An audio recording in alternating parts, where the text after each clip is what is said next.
March 14th, Deuteronomy 25 to 27, Galatians 5. No. March 15th, Deuteronomy 28 and 29, Galatians chapter 6. Hopefully we didn't mess that up. Let's go to Galatians chapter 6. Chapter 5 of Galatians, which you read yesterday, fantastic, right? Walk with the Spirit. Goes right along with what we saw in Deuteronomy. About keeping and obeying, following. It's walking in the Spirit produces fruit of the Spirit. Chapter 6, the communal aspect of the faith is not a Lone Ranger sport.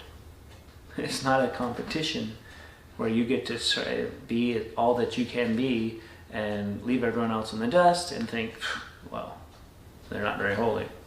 Brothers, if anyone is caught in any transgression, you who are spiritual should restore him in a spirit of gentleness.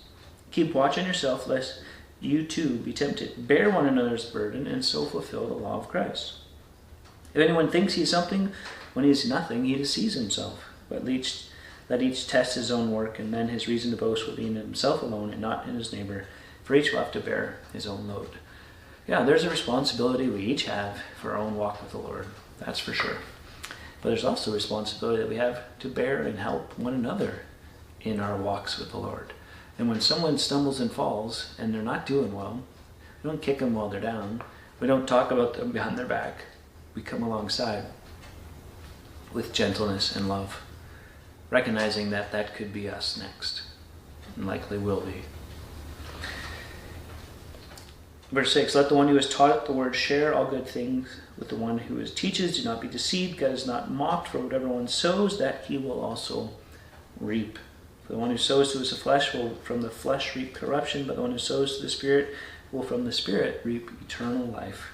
Let us not grow weary of doing good, for in due season we will reap if we do not give up. So then, as we have opportunity, let us do good to everyone, especially to those who are of the household of faith. You don't need a license to do good. You don't need to wait for an invitation to be generous, to be hospitable, to be kind, to look out for others, to think about other people more than yourself.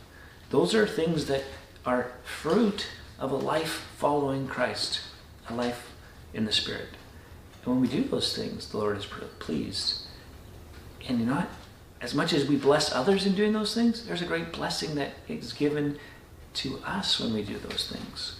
It's more blessed to give than receive. So he says, don't grow weary in doing good. Because that can happen. You think, how can that happen? Because you don't see a result, you don't see a reward, and so you think, is it worth it? No one's doing for me. No one's looking out for me. No one's giving to me. No one's helping me. I'm sorry I didn't read that part, right? We are just to pour out for others.